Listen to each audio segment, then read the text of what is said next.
তোমাদের পাত্রে যদি কুকুর মুখ দেয় তাহলে তাকে পবিত্রতার মাধ্যম হচ্ছে ফলে একসেলহ সাবা মাররা, পাত্রটি 7 বার ধৌত করতে হবে। ওলাহুন্না বিত্তরাব, সাতের প্রথম হলো মাটি দিয়ে।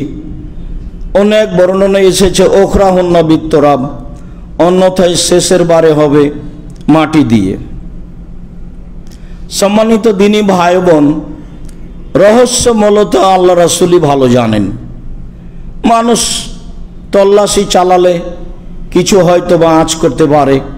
বিদ্বানগণ অনেক কিছুই বলেছেন, তাতে বলেছেন এমন কোনো মাধ্যম নেই যে মাধ্যম দিয়ে একবার ধুইলে কুকুরের লালার যে একটা জীবাণু রয়েছে সেটা শেষ হয়ে যাবে, তা হবে না। 6 বার পানি দিয়ে ধুইলে কুকুরের লালার জীবাণু শেষ হবে না, যতক্ষণ পর্যন্ত তা মাটি দিয়ে মেজে ধৌত না করা হয়েছে। তাহলে মাটি ছাড়া অন্য কোনো মাধ্যম দিয়ে কি হবে? হতেও পারে। তবে রাসূল সাল্লাল্লাহু আলাইহি সাল্লামের যুগে সাবান ব্যবহার হতো। সাবানের কথা হাদিসে এসেছে, কিন্তু তিনি সাবানের কথা উল্লেখ করেননি। হয়তোবা কুকুরের লালার মধ্যে যে জীবাণু আছে সেইটাকে পরিষ্কার করার একমাত্রই মাধ্যম মাটি। কেননা তিনি এক সময় বললেন অন্তত প্রথমবার মাটি দিয়ে মাজতে হবে, এক সময় বললেন অন্তত শেষের বার মাটি দিয়ে মাজতে হবে। 7 বারের শুরু অথবা শেষ মাটি হতে হবে বলে রাসূল সাল্লাল্লাহু আলাইহি সাল্লাম বলেছেন। অবশ্য হাত অপবিত্র হয়ে গেলে তাকে মাটিতে মেজে নিয়ে ধুয়ে নেওয়ার জন্য বলেছেন, তখনও তিনি মাটির কথাই উল্লেখ করেছেন অন্য কোনো মাধ্যম থাকলেও। আমরা রাসূল সাল্লাল্লাহু আলাইহি সাল্লামের কথা এই পর্যন্ত রেখেই বলি যে তিনি যেভাবে বলেছেন সেভাবেই মেনে নেওয়া ভালো। পৃথিবীর এক শ্রেণীর মানুষ বিদ্বানদের মাধ্যমে অবগত হয়েছেন যে 3 বার ধৌত করলেই হবে। 3 বারের কথা আল্লাহ রাসূল পাত্রের ব্যাপারে, কাপড়ের ব্যাপারে ব্যবহার করেননি। ওযুর সময় তিনি হাত 3 বার ধোয়ার কথা বলেছেন, পা 3 বার, কুলি 3 বার, নাকে 3 বার পানি দেওয়ার কথা বলেছেন। তবে কাপড়ে অপবিত্রতা লেগে গেলে 3 বার ধুয়ে নিতে হবে এমন কথা মুহাম্মদ সাল্লাল্লাহু আলাইহি সাল্লাম বলেননি। তারা কিছু এইভাবে বলেছেন যে আবু হুরায়রা রাদিয়াল্লাহু তাআলা আনহু বলেন আল্লাহর নবী বলেছেন 7 বার, অথচ আবু হুরায়রা রাদিয়াল্লাহু তাআলা আনহু নিজেই কুকুরের লালা লেগে গেলে তা তিনি 3 বার ধুয়েছেন। তিনি নিজে কি কাজ করেছেন আমরা সেটা ভাবতে চাচ্ছি না, তার বর্ণনা কতটুকু বিশুদ্ধ সেটাও ভাবতে চাচ্ছি না। হবে যারা আলো বলেছে, চৌকুস মানুষ হলেন আব্দুল্লাহ ইবনে মাসউদ, সচেতন হুঁশিয়ার বিজ্ঞ ফকিহ জ্ঞানীগুণী মানুষ হলেন আব্দুল্লাহ ইবনে মাসউদ, আব্দুল্লাহ ইবনে উমর। 7 বারের কথা তো তারা বলেননি। আবু হুরায়রা রাদিয়াল্লাহু তাআলা আনহু বলেছেন তিনি হলেন সহজ সরল সাধারণ ঘরের মানুষ, তার ফারাসাত, বুঝের প্রশস্ততা, জ্ঞানের প্রশস্ততা তেমন লম্বা নয়। এ বলে তারা অনেক মন্তব্য করতে চেয়েছেন।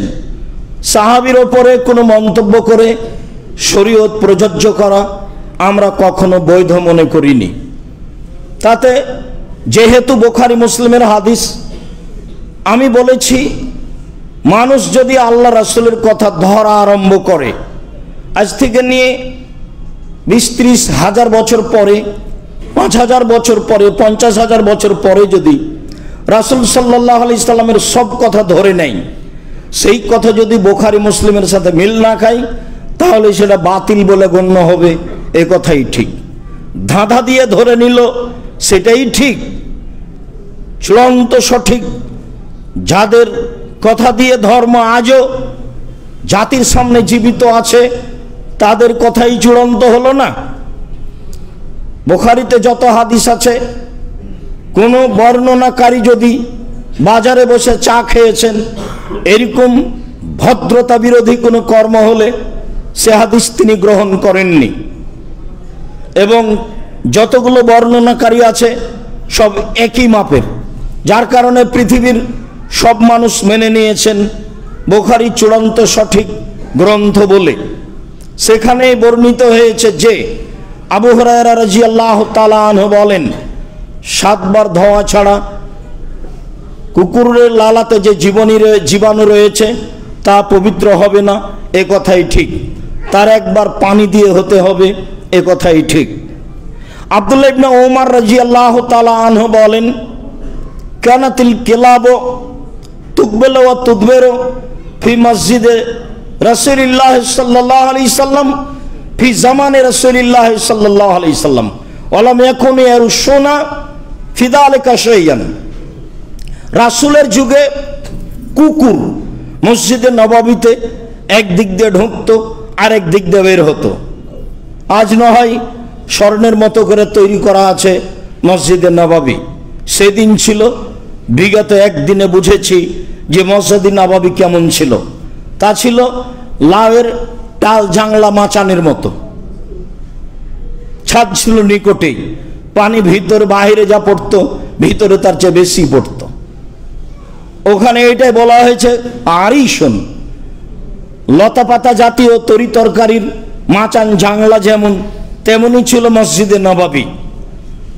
তো সেই মসজিদে নববীর এক দিক দিয়ে কুকুর প্রবেশ করত, আর এক দিক দিয়ে বের হয়ে যেত। তখন তার চলা জায়গায়, তার শুয়ে থাকা জায়গায় পানি ছিটিয়ে দেওয়া হতো না। তাহলে কুকুরের লালা পাত্রে লেগে গেলে ধুইতে হবে যেভাবে, তার শরীর বা তার লালা মাটিতে পড়লে সেটা মসজিদ হোক না কেন সেইভাবে ধুইতে হবে না বা সতর্কতা অবলম্বন করতে হবে না। অত্র বুখারী মুসলিমের হাদিসে যা বোঝা যায়। মনে রাখা ভালো হবে যে আব্দুল্লাহ ইবনে আব্বাস রাদিয়াল্লাহু তাআলা আনহু বলেন, যাকারাত মাইমুনাত, একদা রাসূল সাল্লাল্লাহু আলাইহি ওয়াসাল্লাম স্ত্রী মাইমুনা বললেন যে আল্লাহর নবী ফাসবাহ রাসূলুল্লাহ সাল্লাল্লাহু আলাইহি ওয়াসাল্লাম ওয়াজিমান, একদা আল্লাহর নবী চিন্তিত অবস্থায় সকাল করলেন, মুখখান দেখে খুব চিন্তিত। আমি বললাম, লাকাত ইসকান্তর হাইআতাকা মুনজুল ইয়াউমে, সকাল থেকেই সারা দিন দেখছি আপনি খুব চিন্তিত, মুখখান বিবর্ণ। বলেন তো ঘটনা কি? আল্লাহর নবী, আপনি সকাল থেকেই চিন্তিত কেন? আল্লাহর নবী বললেন, শোনো, ইন্না জিবরাইল কানা ওয়াদানি আয়ালকানি ফিল লাইলাতিল বারিহা ফালাম ইয়ালকানি। জিবরাইল গত রাতে আমার সাথে সাক্ষাৎ করব বলেছেন, তিনি সাক্ষাৎ করেননি। আমা ওয়াল্লাহি মা খলাফানি, আল্লাহর কসম, জীবনে জিবরাইল আমার সাথে ওয়াদা করেছেন, সাক্ষাতের খেলাপ করেছেন, এমন কোনো দিন ঘটেনি। যেহেতু ওয়াদা করেছেন, খেলাপ করেননি, সাক্ষাৎ করেছেন, আজকে তিনি সাক্ষাৎ করলেন না ওয়াদা করে, কেন তা আমি বুঝলাম না, সেই জন্য আমি চিন্তিত। ফাদাল্লা যালিকাল ইয়াউম বাদাল ইয়াউম, এইভাবে কিছু সময় পার হয়ে গেল। পার হয়ে গেলে ফাওয়াকা ফি নাফসিহি জিরো কালবিন লা তাস্তাতে ফস্তাতিন লানা, হঠাৎ তার মনে হলো আমাদের খাটের নিচে মনে হয় কুকুরের বাচ্চা আছে। কুকুরের বাচ্চা আছে মনে করে তিনি দেখলেন, ফা মারা বেহি ফা উখড়ে যা। হ্যাঁ, দেখলেন ঠিকই আছে। আদেশ করা হলো, কুকুরের বাচ্চাটাকে বের করে দেওয়া হলো। ফা খাজা বেয়াদিহি মান ফানাজা আলাইহি, তিনি নিজে হাতে পানি নিলেন, যেখানে কুকুর শুয়েছিল সেখানে তিনি পানি ছিটিয়ে দিলেন। ফা আতা জিবরাইল, ছিটানো শেষ হতে না হতেই জিবরাইল চলে আসলেন। আল্লাহর নবী বললেন, আনতা ওয়াদানি আনতাল কানি লাইলাতাল বারিহাতা লাম তালখানি, আপনি আমার সাথে ওয়াদা করেছিলেন গত রাতে সাক্ষাৎ করবেন, আপনি আসলেন না কেন? এটা হলো আল্লাহর নবীর প্রথম কথা। কেমন আছেন, কি ঘটনা, কি নিয়ে এসেছেন, এগুলো কথা নয়।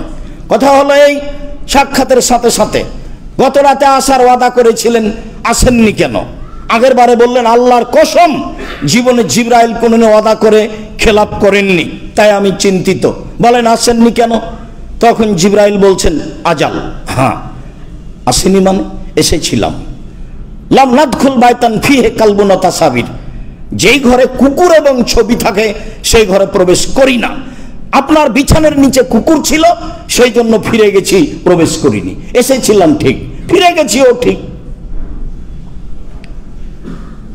রাসূল সাল্লাল্লাহু আলাইহি সাল্লাম ফাতেমার বাড়িতে প্রবেশ করেননি কুকুরের কারণ, ছবির কারণে, আর জিবরাইল রাসূলের বাড়িতে প্রবেশ করেননি কুকুরের কারণে।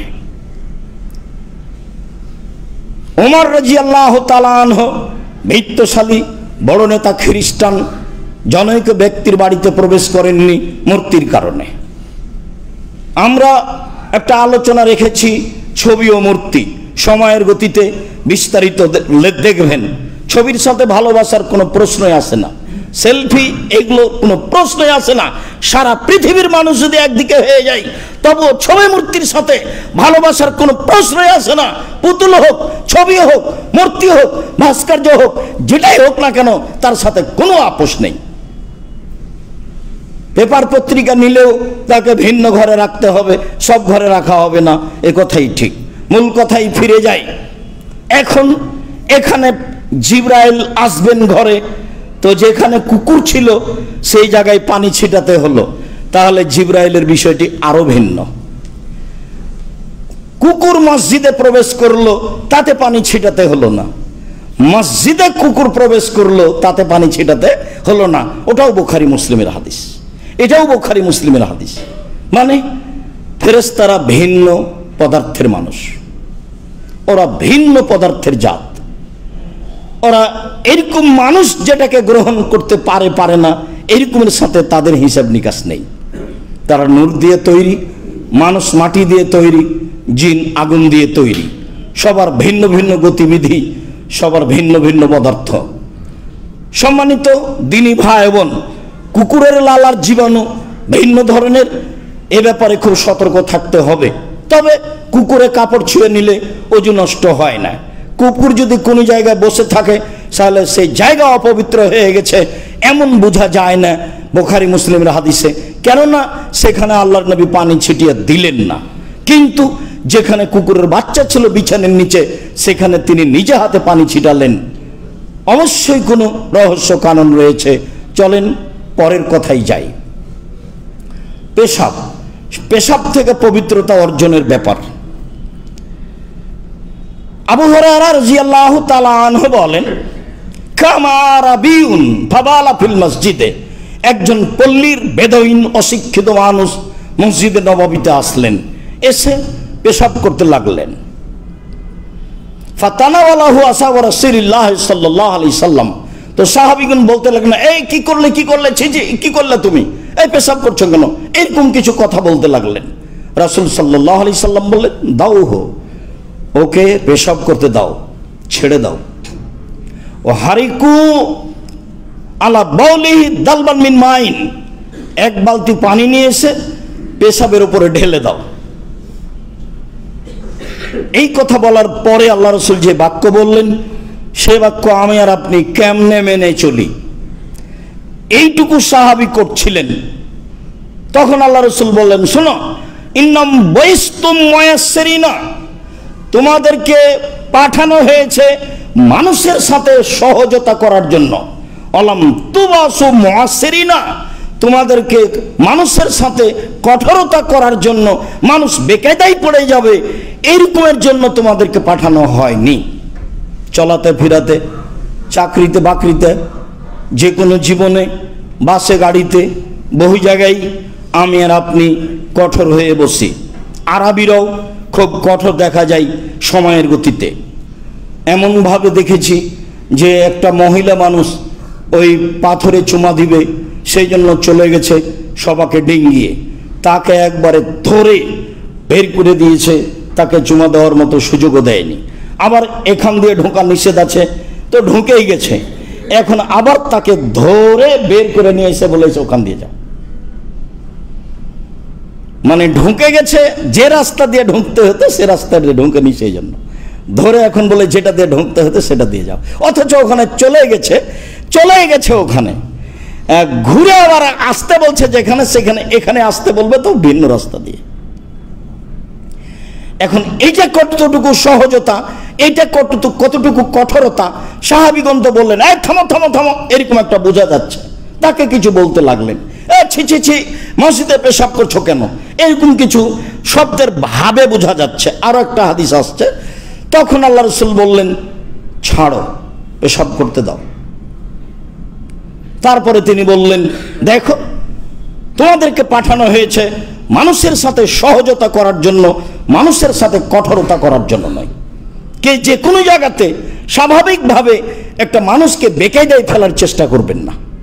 সামান্য সুবিধার জন্য তাকে, সামান্য সুবিধার জন্য, নিজের সামান্য সুবিধার জন্য তাকে এরকম একটা কঠিনতা বিপদে ফেলে দিবেন। সে গরিব মানুষ হোক, সে ভ্যানওয়ালা হোক, সে রিক্সাওয়ালা হোক, সে যেই হোক না কেন, আপনার ক্ষমতা থাকলেই সামান্য ব্যাপারে তাকে বেকায়দায় ফেলবেন। মনে রাখতে হবে বুখারী মুসলিমের বাক্য দিয়ে চিরদিনের জন্য হারাম। সম্মানিত ভাই বোন, আনাস রাদিয়াল্লাহু তাআলা আনহু বলেন ইন্না কুন্না নাহানু ফিল মসজিদে মা নবী সাল্লাল্লাহু আলাইহি সাল্লাম। একদা আমরা এরকম বসেছিলাম মসজিদে নববীতে, অনেক মানুষ বসে আছি মসজিদে নববীতে। ফাজা আরাবিয়ুন, একজন পল্লীর বেদুইন অশিক্ষিত মানুষ আসলো। ফাকামা, ইয়া বলো, ও দাঁড়িয়ে পেশাব করতে লাগলো মসজিদে। তাহলে এটা তাদের স্বাভাবিক ব্যাপার ছিল, এটা তাদের কাছে ভারী কোনো ব্যাপার ছিল না। আসলে সে পাগল এ কথা নয়, তো দাঁড়িয়ে পেশাব করতে লাগলো। ফাকালা আসহাবু রাসূলিল্লাহ মাহ মাহ, রাসূল সাহাবীগণ বললেন থামো থামো থামো, আরে পেশাব করো না, পেশাব করো না, এইভাবে সাহাবীগণ বলতে লাগলেন। তখন আল্লাহ রাসূল বললেন লা তুজরিমুহু, তোমরা তার উপরে কঠোরতা করো না, তোমরা তাকে ধমক দিও না, দাউহু, তাকে ছেড়ে দাও। ফাতারাকুহু, তারা তাকে ছেড়ে দিলেন, কিছু বললেন না। হাত্তা বালা, বেশ সুন্দর মতো পেশাব করে নিল। যখন করা শেষ হলো তখন আল্লাহ রাসূল বললেন শোনো, ফাদাহু, তাকে ডাকলেন, ডেকে বললেন শোনো, ইন্না হাজিল মাসাজিদ লা তাসলুহু লিশাইইন মিনাল কাদারে ওয়াল বাউলি, এই মসজিদ পেশাব এবং অপবিত্র জিনিসের জন্য নয়। মসজিদ পেশাব, অপবিত্র, ময়লা এরকম কিছুর জন্য নয়। এই কথা বলার পরে তিনি বলছেন ইন্নামা হিয়া, নিশ্চয় মসজিদ সমূহ লিযিকরিল্লাহ, এক আল্লাহকে ডাকার জন্য। সালাম দেওয়ার পরে লাফ দিয়ে দাঁড়ানো অভ্যাস খুবই খারাপ। সাধারণত সালাতের পরেই যেটা এসেছে সেটাই জিকির, সব হাদিস গ্রন্থে বলা আছে বাবু জিক্রে বাদা সালাত, সালাতের পরে জিকির। মসজিদ হচ্ছেই মাত্র লিযিকরিল্লাহ, এক, এটাই প্রথমে আল্লাহ রাসূল উল্লেখ করলেন। দুই, ও সালাত, সালাতের জন্য। তিন, ও কিরাতিল কোরআনে, কোরআন তেলাওয়াতের জন্য। আমরা বাংলাদেশি মানুষ হিসাবে বাড়িতে কোরআন তেলাওয়াতে অভ্যাসী, আরবিরা মসজিদে কোরআন তেলাওয়াতে অভ্যাসী। যারা গেছেন হজ করতে বা অন্য সময়ে, বা যারা কাজ করেছেন তাদের ভালো অবগতিতে আছে। মসজিদ হলো কোরআন তেলাওয়াতের জন্য, সালাতের জন্য, আর আল্লাহকে ডাকার জন্য। এই কথাটা আল্লাহ রাসূল ওই বেদুইন অশিক্ষিত মানুষকে বললেন। এরপরে ওয়া আমারা রাজুলান মিনাল কওমে, উপস্থিত যারা ছিল তাদের একজনকে বললেন, সেটা ওমর হতে পারে, সেটা আবু বকর হতে পারে, সেটা কোনো ব্যক্তি হতে পারে। বললেন পানি নিয়ে এসে পানি এখানে ঢেলে দাও। ফাজাবে দালবিন মিন মাইন ফাসান্নাহু আলাইহি, একজন সাহাবী গিয়ে পানি নিয়ে এসে সেখানে পেশাবের উপরে ঢেলে দিল। পেশাবের উপরে পানি ঢেলে দিলে সেই পেশাব চলে যায়, জায়গা পবিত্র হয়ে যায়, এ কথাই ঠিক। পেশাব অপবিত্র, এ কথাই ঠিক। ইতিপূর্বে আমরা অবগত হয়েছি যে রাসূল সাল্লাল্লাহু আলাইহি সাল্লাম দুইটা কবরের পাশ দিয়ে চলছিলেন, একটা কবরের পাশ দিয়ে চলছিলেন। তাতে তিনি বললেন, দুইটি কবর, তাতে তিনি বললেন যে কবর দুটিতে শাস্তি হচ্ছে, তবে বড় পাপের কারণে শাস্তি নয়। একজন পেশাব থেকে সতর্কতা অবলম্বন করতো না, কাপড়ে পেশাব ছিটে লাগতো, আর একজন বদনাম করত, সেই জন্য শাস্তি হচ্ছে। মানুষের পেশাব ভয়াবহ, এ কথাই ঠিক। মানুষের পেশাবের কারণে কবরে শাস্তি হবে, এ কথাই ঠিক। মানুষের পেশাব কাপড়ে লেগে গেলে তার পবিত্রকরণ বিষয়টি অতীব জরুরি, এ কথাই ঠিক। চলেন এখানে আর লম্বা কথা না বলি। কায়েস ইবনে সাবিত রাদিয়াল্লাহু তাআলা আনহা আতাত বিইবনিল্লাহ সাগীরিন, একজন মহিলা একটা ছোট বাচ্চা নিয়ে রাসূলের কাছে আসলেন। ওয়ালাম ইয়াকুল, বাচ্চা তখনও খেতে শিখেনি। ফাআজলাসাহু রাসূলুল্লাহ সাল্লাল্লাহু আলাইহি ওয়াসাল্লাম ফি হিজরিহি, আল্লাহ রাসূল নিজে বাচ্চাটাকে কোলে নিলেন। বাচ্চা আশেপাশে থাকলে বড় মানুষ বাচ্চাকে কোলে নিবে, এ কথাই ঠিক। বাচ্চাকে কোলে নিলেন। ফাবালা আলা সাওবিহি, বাচ্চা তার কাপড়ে পেশাব করে দিল। আল্লাহ রাসূলের কাপড়ে পেশাব করে দিল। আল্লাহ রাসূল গায়েবের খবর জানেন না, এদিন বাচ্চা পেশাব করবে তার জানা নাই, বাচ্চা পেশাব করে দিল। ফাদাবে বাইন, তিনি পানি নিয়ে ডাকলেন। ফানাজাহু, উপরে পানি ছিটিয়ে দিয়ে পবিত্র হয়ে গেল। পানি ছিটিয়ে দেওয়াতেই পবিত্র হয়ে গেল। বাচ্চাটি ছেলে বাচ্চা ছিল। পরের হাদিসে যাই। লোবাবা বিনতে হারিস রাদিয়াল্লাহু তাআলা আনহা বলেন যে কানাল হুসাইন ইবনে আলী ফি হিজরি রাসূলুল্লাহ সাল্লাল্লাহু আলাইহি ওয়াসাল্লাম, একদা আলীর ছেলে হুসাইন নানার কোলে নাতি ছিলেন। ফাবালা আলা সাওবিহি, নাতি নানার কোলে পেশাব করে দিল। তিনি বলছেন, মহিলা বলছেন, আমি বললাম যে ইলবাস সাওবান, আপনি আরেকটা কাপড় পরেন। ওয়া তিনি জারাকা, আপনার লুঙ্গিটা খুলে দেন। লাগসলাহু, আমি একটু ধুইয়ে দিই। তখন আল্লাহ রাসূল বললেন, শোনো, ইন্নামাল ইগসালু মিন বাউলিল জারিয়া, মেয়ে সন্তান হলে তার পেশাব ধুইতে হয়। ও ইউনাসাহু লে বাউলিল গোলামে, আর ছেলে সন্তান হলে তার পেশাবের উপরে পানি ছিটিয়ে দিতে হয়। আগের বাক্য মনে রাখবেন, বাচ্চাটি খেতে শিখেনি, ওলাম ইয়াকুল, এখনো খেতে শিখেনি। আমরা যেটা আগে থেকে জানি সেটা ঠিক আছে। উল্লেখ্য যে পৃথিবীর ভারত, বাংলাদেশ, পাকিস্তানের প্রায়ই মানুষ, শতকরা 95 জন যারা মুসলিম হিসেবে, তাদের জোরালো কথা যে ছেলে হোক মেয়ে হোক কাপড়ে পেশাব করলে তাকে ধুয়ে ফেলতে হবে। আর বুখারী মুসলিমের হাদিস পরে আরেকটা এসেছে, রাসূল সাল্লাল্লাহু আলাইহি সাল্লাম বলছেন, ইন্নামা ইগসালু মিন বাউলিল জারিয়া, নিশ্চয় মেয়ের পেশাব ধুয়ে দিতে হবে। তারপরে বলছেন ওয়া ইউরাসসু মিন বাউলিল গোলামে, আর ছেলের পেশাবে পানি ছিটিয়ে দিতে হবে। সব সহিহ হাদিস, একাধিক।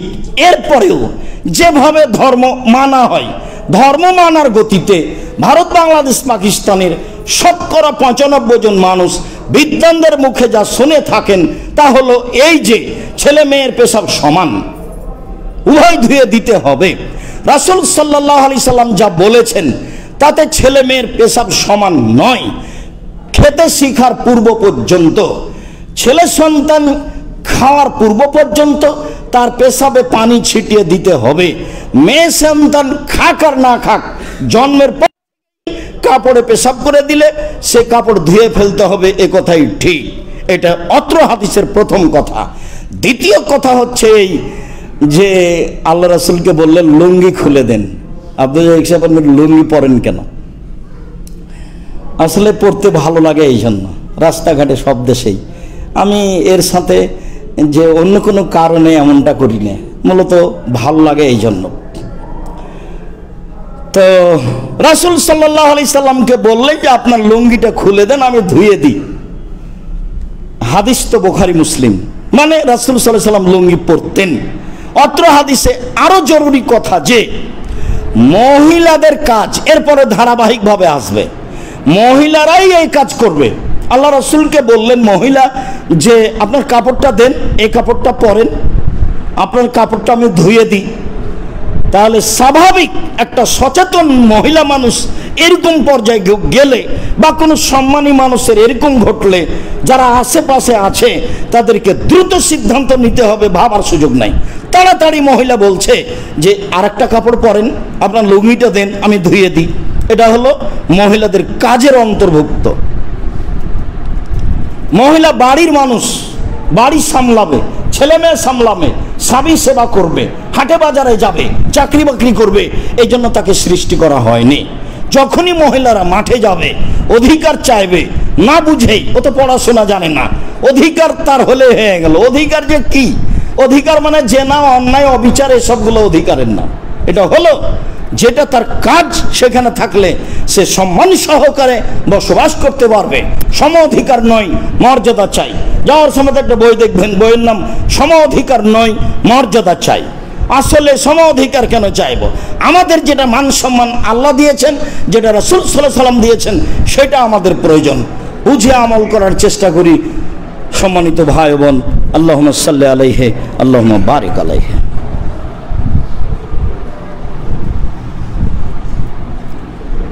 আলহামদুলিল্লাহ ওয়াহদা ওয়াসসালাতু ওয়াসসালামু আলা মান লা নাবিয়্যা বাদা। আবু হুরায়রা রাদিয়াল্লাহু তাআলা আনহু বলেন, রাসূল সাল্লাল্লাহু আলাইহি ওয়াসাল্লাম বলছেন, আবু হুরায়রা রাদিয়াল্লাহু তাআলা আনহু বলেন, অন্য এক বর্ণনায় এসেছে সুলাইমান ইবনে ইয়াসির রাদিয়াল্লাহু তাআলা আনহু বলেন, আমি আল্লাহর নবীকে আয়েশা রাদিয়াল্লাহু তাআলা আনহাকে জিজ্ঞাসা করলাম, আনিল মানিয়ে ইসিবুস সাওবা। আয়েশা রাদিয়াল্লাহু তাআলা আনহা, আপনি একটু বলেন তো, শুক্র বীর্য যদি কাপড়ে লেগে যায় তাহলে কি করতে হবে? জিজ্ঞাসা করছেন পুরুষ মানুষ, জিজ্ঞাসা করছেন মহিলা মানুষ আয়েশা রাদিয়াল্লাহু তাআলা আনহাকে। এটা হলো জিজ্ঞাসা। তখন আয়েশা রাদিয়াল্লাহু তাআলা আনহা বলেন, কুনতু আগসিলু মিন সাওবি রাসূলিল্লাহ সাল্লাল্লাহু আলাইহি ওয়াসাল্লাম। আমি শুক্রকীট রাসূলের লুঙ্গি থেকে ধুয়ে দিতাম। সুম্মা আখরাজাল আল মসজিদ, তারপর তিনি ওটা পরে মসজিদে যেতেন। অল আসারু ফি সাওবিহি, আমি যে ধুয়ে দিয়েছি, যে জায়গাটাতে বীর্য লেগেছিল ওই জায়গাটা যে আমি ধুয়ে দিয়েছি, তো এখন কাপড়টা পরে যাচ্ছে, তো দূর থেকে দেখা যাচ্ছে যে ওই জায়গাটা ধুয়ে দিয়েছি, তার মানে পানিতে ভিজা আছে, আঁচ করা যাচ্ছে। সম্পূর্ণ কাপড় ধুয়ে ফেলতে হবে এ কথা নয়, এগুলো সব শিরকের অন্তর্ভুক্ত। একেবারে বিছানা ধুয়ে ফেলতে হবে, বিছানায় নাকি বাদ পড়ে গেছে, চাদর কাঁথা বালিশ যা ছিল সব, এগুলো সব শিরকি আকীদা। এটা হিন্দুদের দেশ ছিল এক সময়, যার কারণে বহু নিয়ম নীতি মুসলমান হওয়ার পরেও হিন্দুদের নীতি আমাদের মাঝে চালু আছে। আয়েশা রাদিয়াল্লাহু তাআলা আনহা বলেন, আমি নিজে হাতে রাসূলের ওই কাপড়টা ধুয়ে দিলাম, এবার তিনি কাপড় পরেই মসজিদে যাচ্ছেন, চাদর ওই যে দেখছি যে ধোয়ার চিহ্নটা লেগে আছে। মহিলা মানুষ তার পারিবারিক বিষয়টি কন্ট্রোল করবে, এ কথাই ঠিক। এ হাদিসও বুখারী মুসলিমের। আয়েশা রাদিয়াল্লাহু তাআলা আনহা বলেন, কুনতু আফরুগু আল মানিয়া মিন সাওবি রাসূলিল্লাহ সাল্লাল্লাহু আলাইহি সাল্লাম, আমি আল্লাহ রাসূলের কাপড়ে লুঙ্গিতে শুক্রকীট লেগে গেলে নখ দিয়ে খুঁটিয়ে ফেলে, নখ দিয়ে এভাবে ডলা দিয়ে ছেড়ে দিতাম। সুমাইয়া সিল্লফিয়ে, তারপরে তিনি তাতে সালাত আদায় করতেন। উল্লেখ্য যে যদি যে কোনো অপবিত্র কাপড়ে লেগে গিয়ে যদি শুকিয়ে যায় তাহলে আর ধোয়া লাগবে না, আর যদি সেটা ভিজে থাকে তাহলে ধোয়া লাগবে। বাচ্চা প্যানে পেশাব করে দিয়েছে, হাতে হাতে ধুইতে হতো, গন্ধ থেকে যাবে না ধুইলে। যদি না ধোয় শুকিয়ে যায় তাহলে আর ধোয়া লাগবে না, সেই কাপড় পরে সালাত আদায় করতে পারবে। মহিলা মানুষের কাপড়ে বাচ্চা পেশাব করে দিয়েছে, তখনই ধুয়ে ফেলতে হবে, নইলে গন্ধ আছে। যদি না ধোয় থেকে যায় তাহলে সেই শাড়িতে সালাত আদায় করতে পারবে, কোনো সমস্যা নেই। রাসূল সাল্লাল্লাহু আলাইহি সাল্লামের কাপড়ে শুক্র বীর্য লেগে যেত, শুকিয়ে যেত, আমি হাত দিয়ে ডলে দিতাম, ছিলে দিতাম, সরিয়ে দিতাম, তিনি সেই কাপড়ে সালাত আদায় করতেন। সম্মানিত দিনী ভাই বোন, বিষয়টি আমাদের জন্য অতীব জরুরি। দিন রাত ছেলে মেয়ে নিয়ে, আহাল পরিবার নিয়ে, পেশাব পায়খানা নিয়ে খুব ভালোভাবে মনে থাকে যেন অপবিত্র ধুয়ে পরিষ্কার করতে হবে, এ কথাই ঠিক। আজকের আলোচনা অপবিত্রকে পবিত্রকরণ কিভাবে করা যায়, তার ধারাবাহিকভাবে আসছে। এখন আমরা শুক্রকীটে আছি, এই দিয়ে আমরা বলছি যে যে কোনো অপবিত্র কিছু লেগে গেলে যদি ভিজা থাকে ধুয়ে দিতে হবে, যদি শুকিয়ে যায় কোনো ময়লা লেগে থাকলে সরিয়ে দিতে হবে, অন্যথায় সে পবিত্রতার অন্তর্ভুক্ত, অন্যথায় তা পবিত্রতার অন্তর্ভুক্ত। এই নিয়ে আর দুশ্চিন্তা ভোগ করতে হবে না, কি যে হয় কি যে হলো, কি যে হয় কি যে হলো, এরকম কোনো হিসাবে ওখানে রাখতে হবে না। তারপরে চলেন যাই ঋতু, হায়েজের রক্ত। আসমা বিনতে আবি বকর রাদিয়াল্লাহু তাআলা আনহা বলেন, কালাত ইমরাতুন, একজন মহিলা আল্লাহ রাসূলকে বলছে, আল্লাহর নবী, আর আইতা এহদানা এজা আসাবা সাবাহা দাম মিনাল হাইজে, আমাদের কাপড়ে যদি ঋতুর রক্ত লেগে যায়, কাইফা তাসনাও, তাহলে আমরা কি করব? মহিলা কি করতে পারে?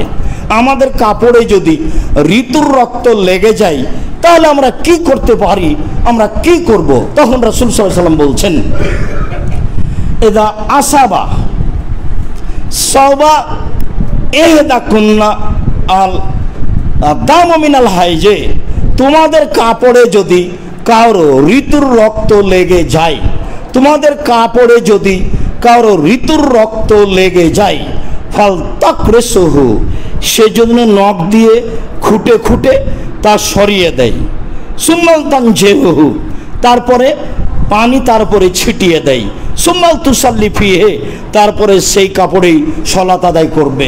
তাহলে আগের আলোচনা আবার ফিরে নিয়ে আসতে হবে।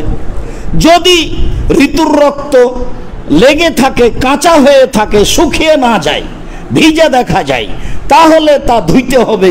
তখন ধোয়াটা হলো আঙ্গুল দিয়ে ভালো করে করে ডলে ধুইতে হবে। আর যখন শুকিয়ে গেছে তখন আঙ্গুল দিয়ে ডলে দিতে হবে, তারপরে পানি ছিটিয়ে দিতে হবে, তারপরে তাতে সলাত আদায় করে নিতে হবে। তবে ঋতুর রক্ত অপবিত্র এ কথাই ঠিক, ধারাবাহিকভাবে যা চলছে সবই অপবিত্র এ কথাই ঠিক। সম্মানিত দিনী ভাই বোন, মহিলাদের ঋতুর রক্তের ব্যাপারে রাসূল সাল্লাল্লাহু আলাইহি সাল্লাম এভাবে বললেন, যদি শুকিয়ে যায় তাহলে নখ দিয়ে ডলে দিবে, তাতে সলাত আদায় করবে, কোনো সমস্যা নেই। যদি ভিজা থাকে তাহলে তা ভালো করে ধুয়ে ফেলতে হবে, তারপরে তাতে সলাত আদায় করবে, কোনো সমস্যা নেই। তবে পবিত্রতার মাধ্যমে হচ্ছে এটাই। যেহেতু আমাদের দেশে আমরা চামড়ার কাজ করি না, প্রথম বৈঠক হয়েছে কি?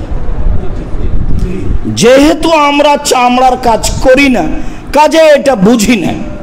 তবে সাল্লাল্লাহু আলাইহি সাল্লাম বলছেন এভাবে, আব্দুল্লাহ ইবনে আব্বাস রাদিয়াল্লাহু তাআলা আনহু বলেন, এজা দবেগাল জলুদ ফাকাত তাহরা, তার দাসীকে একটা ছাগলের বাচ্চা কেউ সাদকা করেছিল, তখন সেটা মারা যায়, মাররা বিহা আলা রাসূলিল্লাহ সাল্লাল্লাহু আলাইহি সাল্লাম, তো সাহাবীরা তাকে টেনে নিয়ে যাচ্ছেন, বাইরে ফেলে দিবেন সেই জন্য। তখন আল্লাহ রাসূল বলছেন, হাল্লা তাদখুলু ইহাবাহা, তোমরা তোমার চার চামড়াটা খালিয়ে নিচ্ছ না কেন? ফাতাবাকতুমুহু ফান্তাফাতুম বিহি, তোমরা সেটাকে পাকা করে নিবা, তারপরে সেটাতে উপকৃত হবা। তখন সাহাবীগণ বলছেন, ইন্না হাযিহি মাইতা, আল্লাহ রাসূল তো মারা গেছে, এটা তো মরা প্রাণী, এর চামড়া কি করে নিব? তখন আল্লাহ রাসূল বলছেন যে হুররিমা আকলুহা, এটা খাওয়া হারাম, তার চামড়া বৈধ। যদিও আমাদের দেশে মানুষ বলে যে এত বড় গরুটাই মারা গেল, সেটাই সহ্য হবে আর চামড়াটাই সহ্য হবে না, বা চামড়া খুলে নিলে আরো 5 জন খারাপ দৃষ্টিতে দেখবে যে অবাক মানুষ, মরা গরুটাকে খালিয়ে চামড়া নিয়ে নিল। রাসূল সাল্লাল্লাহু আলাইহি সাল্লাম এভাবে বলছেন। মাইমুনা রাদিয়াল্লাহু তাআলা আনহা বলেন,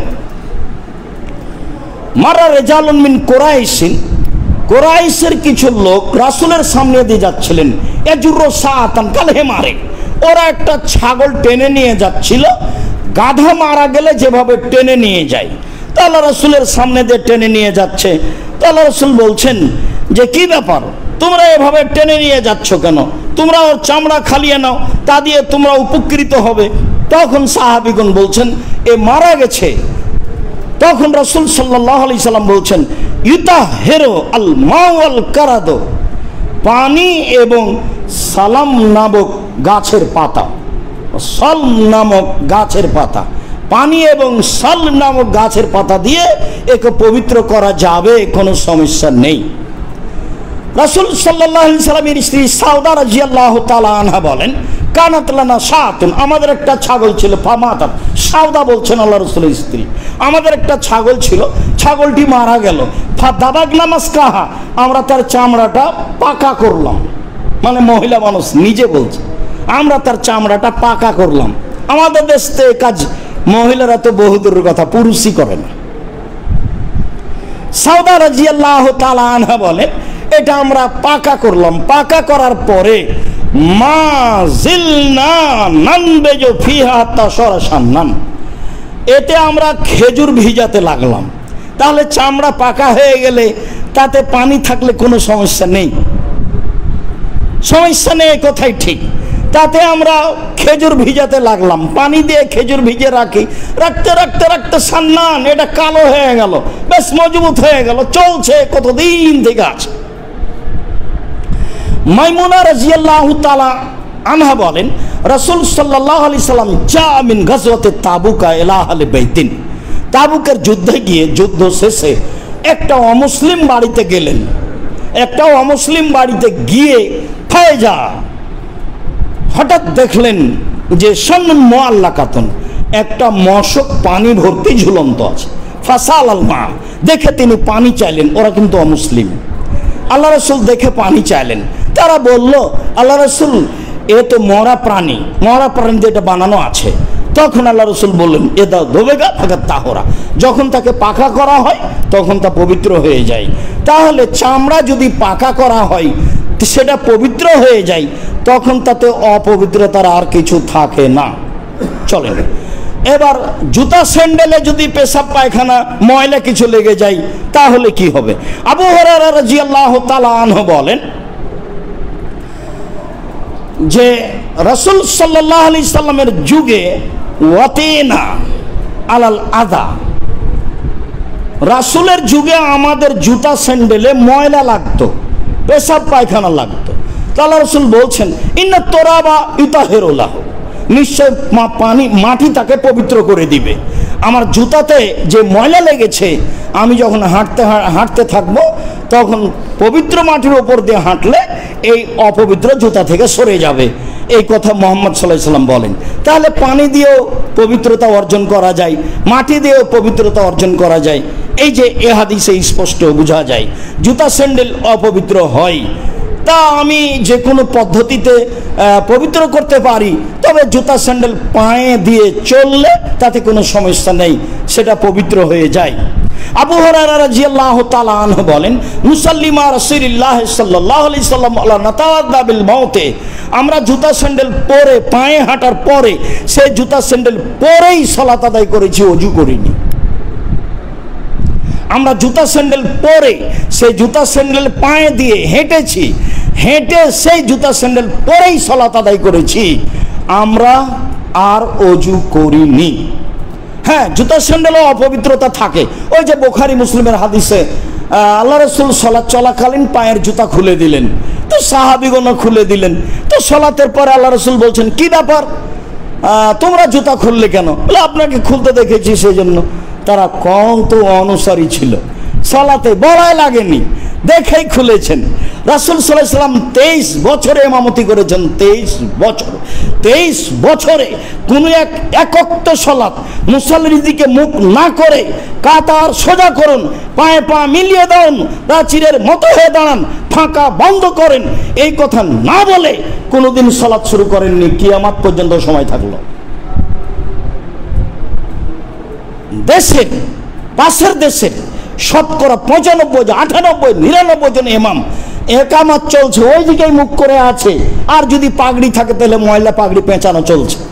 শেষ হতে না হতে আল্লাহ আকবার, জীবনে আপনার দিকে মুখামুখি হয়ে বলবেন, তারপরে সালাত শুরু করবেন, এটা আপনি দেখতে পাবেন না, অবাক হতে হয়। আমি কি বলতে যাচ্ছি? বলতে যাচ্ছি এই সাহাবীগণ অনুসরণে কত সতর্ক ছিল। এত সতর্ক মানুষকে প্রতিদিন বলা লাগবে, 5 বার বলা লাগবে, প্রতিদিন বলা লাগবে, 5 বার বলা লাগবে, 23 বছর বলা লাগবে, এটা কথা হলো? এটাই সুন্নাত। এই জন্য বলতে হবে, সালাত শুরু করলে বলতে হবে, এটাই সুন্নাত। না বলে কোন ইমাম সালাত শুরু করবেন উনি রাসূলের বিরোধিতা করেন, এটাই চূড়ান্ত। এত সতর্ক মানুষকে কেন 5 বার বলতে হবে? কেন 23 বছর যাবত বলতে হবে? বুখারী মুসলিমের হাদিস। সালাতের মধ্যে আল্লাহ রাসূলকে এসে জিবরাইল বলছেন জুতায় ময়লা আছে খুলে দেন। আল্লাহ রাসূল সালাতের মধ্যে জুতা খুলে দিয়েছেন। সালাম ফিরার পরে বলছেন, দেখছেন সাহাবীগণ খুলে দিয়েছেন। আল্লাহ রাসূল বলছেন, কি ব্যাপার তোমরা খুললে কেন? বলে আপনাকে সালাতে খুলতে দেখেছি সেই জন্য। আরে আমাকে খুলতে দেখেছো? জিবরাইল আমাকে বললেন আপনার জুতাতে ময়লা আছে, সেই জন্য আমি খুলে দিয়েছি। তো তোমাদের জুতাতে ময়লা কখন? সেইটা পরের কথা। আমি যেটা বলতে যাচ্ছি অনুসরণ। কত অনুসরণের ব্যাপারে সতর্ক ছিলেন সাহাবীগণ। তারপরে এই কথাটা 23 বছর যাবত কোনো একদিন কোনো এক ওয়াক্ত না বলে সালাত শুরু করেছেন, এইটা প্রমাণ করতে পারবে না মানুষ কিয়ামত পর্যন্ত। তারপরেও চলে না। সম্মানিত দিনী ভাই বোন, বলছিলাম চলেন এবার পবিত্র অপবিত্র কাপড়, আমরা কাছাকাছি চলে আসছি। অপবিত্র কাপড়, কাপড় অপবিত্র হয় এ কথাই ঠিক।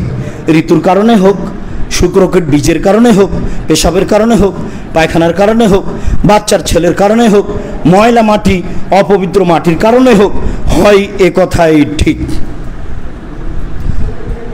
কালাত ইমরাতুন লি উম্মে সালমা, উম্মু সালমা রাদিয়াল্লাহু তাআলা আনহা একজন মহিলা বলছেন, শোনেন উম্মু সালমা, ইন্না উতিল জাইলি, আমার আঁচল লম্বা। তারা কি শাড়ি পরতেন? কেন বলছেন আমার আঁচল লম্বা? জি না, শাড়ি পরতেন না, চাদর পরতেন, চাদর গায়ে দিতেন। এখনো যারা হজ সফরে যাবেন, যারা ইরাকের মহিলা দেখবেন বিশাল চাদর এভাবে বুকের সাথে জড়িয়ে নিয়ে হাঁটছে। উমরাতে গিয়ে দেখেন এইরকমই চাদর। এই চাদরই ছিল আপনার ফুফুর, আপনার খালার, আপনার মায়ের। আজ থেকে 10, 15, 20 বছর আগে রাস্তায় হাঁটলে, রাস্তায় কোনো মানুষ দেখলে এভাবে দাঁড়াতেন সরে। ভুলে যাচ্ছেন নাকি? তারপরে যখন রাস্তা থেকে লোকটা চলে যেত তখন আপনার ফুফু আবার রাস্তায় হাঁটতেন। এটা তো আমারই কতদিন দেখলাম আমার ফুফুকে সাথে নিয়ে আমাদের বাড়িতে আসছি, তখন আমার খালাদের সাথে নিয়ে আমি বাড়িতে এসেছি আমার মনে নাই। আমার ফুফুকে না আমাদের বাড়িতে আসতেন, আমি আসতাম, আরো কে আসতো এটা আমার মনে পড়ে। আমার ফুফু আমাদের বাসায় আসলে আমার দাদি বেঁচে আছেন না আছেন কোনো কথা নেই, এত স্বাধীন, যা ইচ্ছা তাই করবেন, রান্না বান্না যা তাকে ভালো লাগে, কেউ কিছু বলতে পারবে না। তার ভাবিরা, আমার মা, আমার চাচি, কেউ কিছু বলতে পারবে না। তা আমার ফুফুকে নিয়ে আমি বহুদিন এসেছি। এটাই চাদর, ইন্নী উতিল জাইলি, আমার গায়ের চাদর লম্বা। ওয়া আমসি আলাল কাদারে, আলাল মাকানিল কাদারে, আমি অপবিত্র জায়গা দিয়ে হাঁটি, আমি অপবিত্র জায়গা দিয়ে হাঁটি। তখন উম্মু সালমা বলছেন, ইতাহেরুহা মা বাদাহু, যে অপবিত্র জায়গা দিয়ে হেঁটেছো এর পরে যে পবিত্র জায়গা আছে সেইটা তোমার কাপড়কে পবিত্র করে দিবে। মানে কাপড়টা তাহলে মাটিতে ছেঁচড়ে লেগে যেত। পায়জামায় পরে আছে আপনার আমার মেয়ে হাঁটু পর্যন্ত উপরে দেখা, আর একটা মানুষ ঢুকবে পায়জামার ভিতর দিয়ে, আর একটা মানুষ ঢুকবে। ঢং যখন উল্টে যায়, গার্জেন যখন অচল হয়, অভিভাবক যখন অচল হয়, তখন লাগামবিহীন চলে পরিবার। যার কারণে মালিক জানতে পারলো না শিষ্টাচার কি জিনিস। মেয়ে যে এত ফাঁকা পায়জামা পরে আছে সে বুঝতে চায় না। চাদর মাটিতে ছেঁচড়ে যায় হেতুই তিনি বলছেন যে আমার আঁচল লম্বা, অপবিত্র জায়গা দিয়ে হাঁটি, তো আঁচল তো অপবিত্র হয়, তাহলে কি হবে? তখন উম্মু সালমা বলছেন, আল্লাহর নবী বলেছেন পরের মাটি এই চাদরকে পবিত্র করে দিবে। একজন মহিলা রাসূল সাল্লাল্লাহু আলাইহি ওয়াসাল্লামের দরবারে এসে বলছেন, ইন্না লানা তারিকান ইলাল মসজিদ মুনতানিতান, আল্লাহ রাসূল মসজিদ, আমাদের বাড়ি থেকে মসজিদ যাওয়ার রাস্তাটা অপবিত্র। আল্লাহ রাসূল, আমাদের বাড়ি থেকে মসজিদ যাওয়ার রাস্তাটা অপবিত্র। কাইফা নাসনাউ ইযা মুতিরনা, বৃষ্টির সময়তে আমরা কি করব? বৃষ্টির সময়তে কি করব? মানা ফলো, বৃষ্টির সময়তে কি করব? তখন আল্লাহ রাসূল বলছেন, আলাইসা বাদা যালিকা আতিয়াব মিনহা, রাস্তায় চলতে চলতে ভালো রাস্তা কি তারপরে হবে না? কালাত বালা, জি হ্যাঁ হবে। সবই তো মাটি, পাকা তো আর নয়। তো অপবিত্র রাস্তার পরে কি পবিত্র রাস্তা হবে না? হ্যাঁ হবে। তখন আল্লাহ রাসূল বলছেন, হাজে হেবে হাজেহি, এইটা ওটাকে পবিত্র করে দিবে, এইটা ওটাকে পবিত্র করে দিব, এইটা ওটাকে পবিত্র করে দিব। অপবিত্রতা 3 বার ধৌত করতে হবে কাপড়কে, এর প্রমাণ নেই। কাপড়কে আপনি ধৌত করবেন আপনার রুচিতে। রুচি যদি সন্দেহযুক্ত হয়, যাকে বলা হয় কি অসসা, তাহলে তার আপনি কাপড় ধুইতেই পারবেন না। আপনি এতে টয়লেটেই থেকে যাবেন কয়েক ঘন্টা। যখনই বের হবেন তখনই মনে হয় ইন্না লিল্লাহ, আমার কাপড়ে মনে হয় ছিটা পেশাব লেগেছে, আমার কাপড়টা মনে হয় এদিকে লেগে গেল, ঠেকে গেল, কাপড়টা মনে হয় টয়লেটে ঠেকে গেছে। আপনাকে শয়তান মেরে ফেলে দিবে, আপনাকে শয়তান ধরেছে। আপনি একবার ধুয়ে নিয়ে, মনটা যদি খুব বেশি চায়, মনে হয় পেশাব লেগেছিল, ভালো হলো কিনা, অপবিত্র কিছু লেগেছিল, ভালো হলো কিনা, আর একবার ধুয়ে নেন। দিয়ে এখন শয়তান যা বলেন একটা মানবেন না, শয়তান যা বলেন একটা মানবেন। বলবে, আপনি শয়তানকে বলবেন কাপড় ধুবো না, ময়লা লেগে থাক, যা যা সর, কাপড় ধুবো না, যা, পেশাব লেগে থাক তবু ধুবো না, পায়খানা লেগে থাক তবু ধুবো না, তুই সর এখান থেকে। ও আপনাকে মেরে ফেলে দিবে যদি অসহায় একবার আপনার ভিতরে ঢুকে। তাহলে আপনি জিন্দেগিতে আর পবিত্রতা অর্জন করতে পারবেন না। 40 কদম কি 40 ঘন্টা পরে আপনি পবিত্রতা অর্জন করতে পারবেন। শয়তান ধরেছে ওকে, যার না মানুষে বলে ভূতে ধরেছে। কাজে এই পথই বাতিল। 3 বার ধৌত করতে হবে, এ কথা আল্লাহ রাসূল বলেননি। ধুইতে হবে একবার, এটাই ঠিক। আপনার রুচিতে না কুলালে আর একবার ধরেন, সেটা ভিন্ন কথা। 5 বার 7 বার ধুইতে হবে, এ কথা আল্লাহ রাসূল বলেননি। পেশাব পায়খানা লেগে যাও, কাপড় যদি মাটি দিয়ে ঘেঁষে যায় তাহলে পবিত্র হয়ে যায়, এ কথাই রাসূল সাল্লাল্লাহু আলাইহি ওয়াসাল্লাম বলেছেন। পবিত্রতা অর্জন করতে গিয়ে আপনাকে আর আপনার স্ত্রীকে শয়তান যেন বেকায়দায় না ফেলে। আপনার ছেলের পেশাবে, আপনার মেয়ের পেশাবে, পেশাব পায়খানার দুর্গন্ধে, এগুলো যেন আপনাকে বেকায়দায় না ফেলে। অতীব জরুরি আলোচনা ছিল আমাদের। পেশাব পায়খানা লেগে গেছে, শুকিয়ে গেছে, আর কোনো সমস্যা নেই। সম্মানিত দিনী ভাই বোন, নাহা রাসূলুল্লাহ সাল্লাল্লাহু আলাইহি সাল্লাম আন লুবসে জলদি সেবায়ে, হিংস্র প্রাণীর চামড়া অপবিত্র। হিংস্র প্রাণীর চামড়া যদি পোশাকে থাকে, সেই পোশাক ব্যবহার করা হবে না। হিংস্র প্রাণীর চামড়া যদি জুতা স্যান্ডেলে থাকে, তাহলে সে জুতা স্যান্ডেল ব্যবহার করা হবে না। আল্লাহ রাসূল আমাদেরকে নিষেধ করেছেন হিংস্র প্রাণীর চামড়া ব্যবহার করতে এবং হিংস্র প্রাণীকে বাহন হিসাবে ব্যবহার করতে, বা হিংস্র প্রাণীর চামড়া বাহনে ব্যবহার করতে নিষেধ করেছে। অপবিত্রের আলোচনা আমরা এই কয়েকটি আলোচনা পেশ করলাম, 8-9টা ধারাবাহিক রয়েছে। যদি আপনার কোনো জায়গায় অস্পষ্টতা থেকে যায়, তাহলে আপনি পরবর্তীতে বললে আমরা সেই বিষয়ে স্পষ্ট করার চেষ্টা করব ইনশাআল্লাহ। সম্মানিত দিনী ভাই বোন, আমরা আপনাদেরকে এখানে এসে যেটা বলছি, প্রথম কথা হলো এই, আসলেই আমরা আপনাদেরকে চূড়ান্ত সঠিক ধর্ম দেওয়ার সুবাদেই জুমার দিন আন্তরিকভাবে এখানে ডাকি। এক শ্রেণীর মানুষ ধর্মের নামে সত্য কথা বলে না, এ কথাই ঠিক, বা পরিস্থিতিতে বলতে পারে না, এ কথাই ঠিক, বা অবগতিতে না থাকার কারণে বলে না, এটাও হতে পারে। মর্মে আমরা এইখানে আপনাদেরকে প্রতি জুমাই আপনি, আপনার ভাই, আপনার বোন, বন্ধু বান্ধব, আত্মীয় স্বজন সম্ভবপর জুমার দিনে উপস্থিত হওয়ার চেষ্টা করেন। আমাদের আলোচনার ধারা